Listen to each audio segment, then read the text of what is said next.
Hi, good day. My name is Christine Rerer, and I am the first reporter of Group 5. Today we're going to report about global divide south, focus in Latin American. So before we start, I have something to share. Alam naman ninyo kung anong mga logong ito. Nike, Nescafe, McDonald's, Shell, Starbucks, Apple Store are the most largest company all over the world.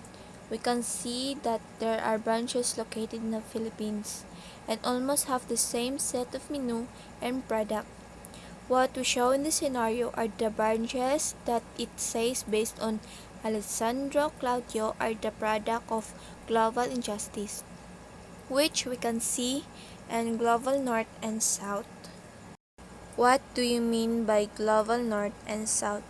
When we talk about global north and south, we're not only talking about the geographic location of the particular country, rather we are referring to its developed as a country. So now may picture na sa kilid.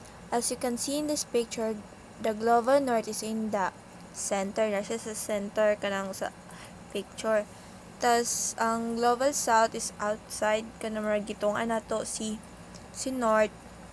Nasituhan nato sa kilid ang south rather. The global north consists of the richest and the most industrial country. So, like what I said, pwede nato sila ibutang sa tunga as a core. And these are the regions.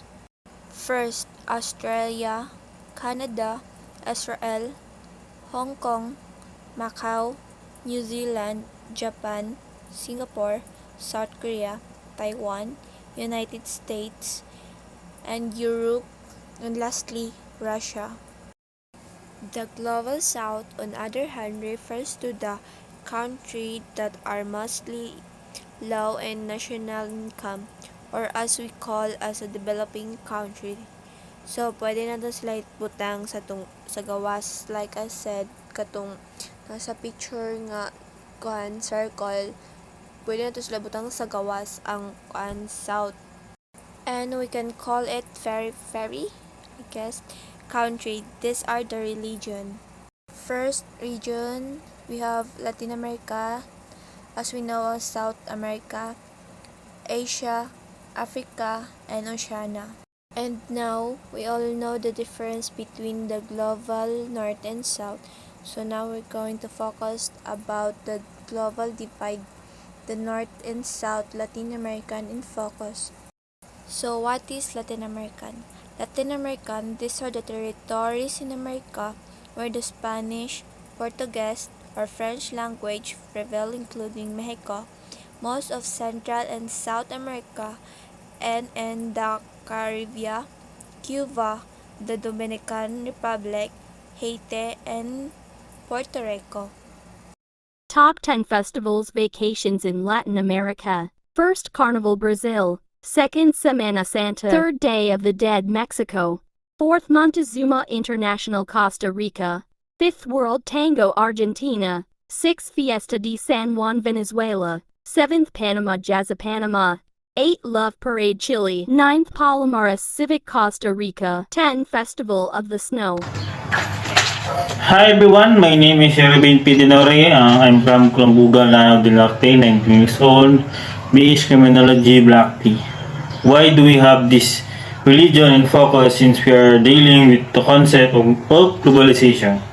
We define it as concept pertaining to advancement of economies, technology, and interdependence and the like. However, the idea of Global South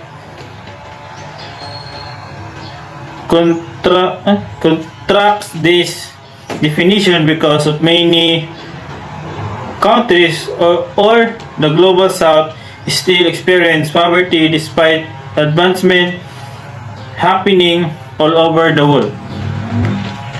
Although Latin America is a part of America, we cannot say they are indeed together with the whole America region in terms of advancement. Dahil dahil bakit sabihin natin economically powerful ang Amerika, may mga religion pa rin na niiwan. And next, why is Latin America poorer than North America? Here's some group of Latin America poverty. The America continent is a very diverse one comprising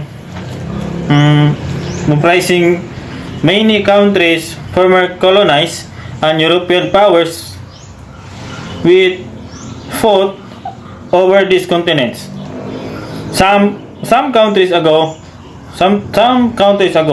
But if you look deeper to today's society, we can observe that South and Central America is for the North. North is have a $56 DGP per capita, and South $9,000 GDP per capita. Next,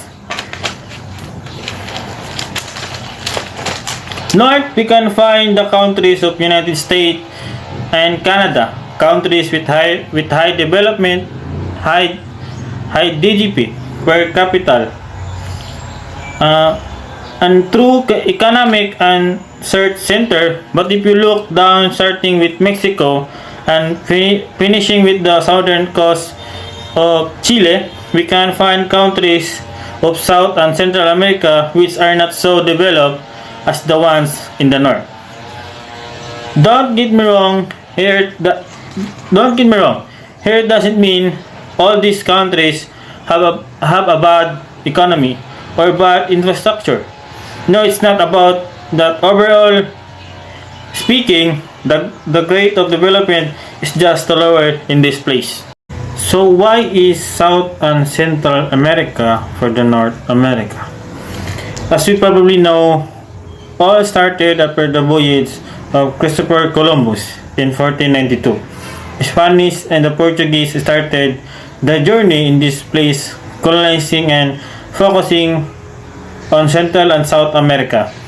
This was followed by other powers like England, and afterwards the Great Britain, France or Netherlands, which focused more in the north, because in the south the influence of Spanish and Portuguese got roots. France and Britain lost colonies in North America, but prevailed as powers and focused on other place, being European in world.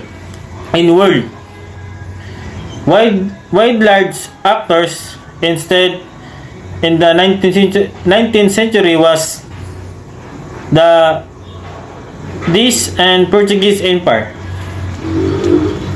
From this, we can learn that British and French societies and administrations were more responsible and more ordered, and these differences in their societies were present in those times, and the societies were present in those times, and the colonized of these countries were a reflection of their administration and society. Somehow, the colonialism was the referent for these countries in the north. There were methods of increasing population. South and Central America, with very large plots of lands and the lack of organization. Another reason could be very well the geographic position. Next, it seems that the temperate climate is the best to build the society, and yes, here agriculture is an important factor for the United States become a free country at the end of 18th century. And here the founding fathers organized the new country, which didn't want to be under British crown or any other crown. A republic was proclaimed, and combined and the colonized became state. The new entity was organized as a federative system, where every state was an important one day embrace some values of focus on economic measures, and after some time massive industrialization was a crucial point of their development.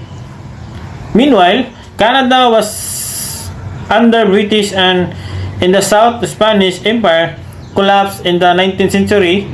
The new countries here, here had huge problems. Mexico.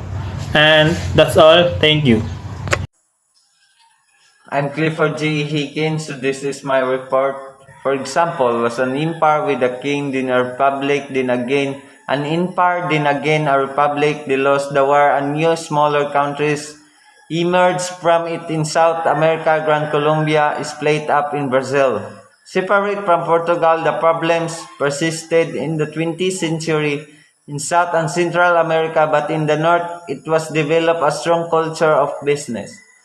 A new people across the globe dream about his plans, where many liberties were created in the South due to its instability, and poor education, criminality started to rise. We know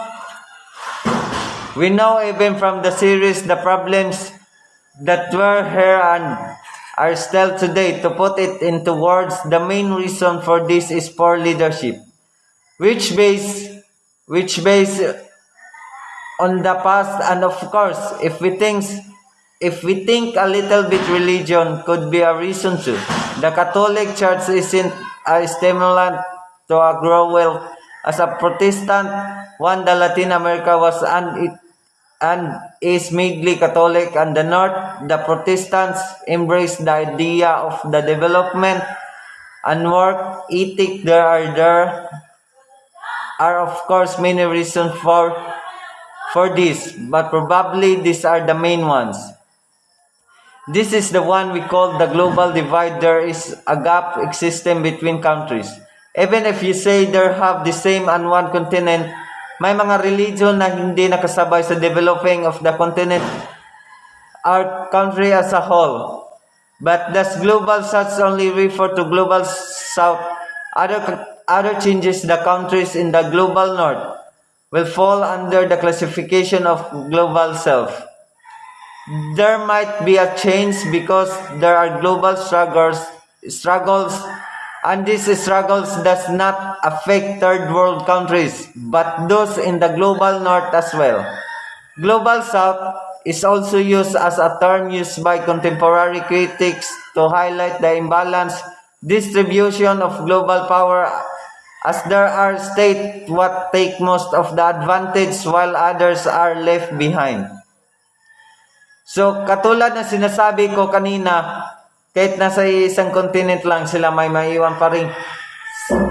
So, for example, America, we all know that America is the one of the richest country. But not all religion is rich. Mayroon pa rin naiiwan even to imbalanced distribution of global power, which result to injustice such as poverty. So, that's all my report. Thank you. UN addressed the Spread Developing Program dedicated to North Divide through its Millennium Development Goals through improving healthcare, promote gender equality, and ensuring environmental sustainability. Reason why the world is so unequal today: colonialism, trade, debt,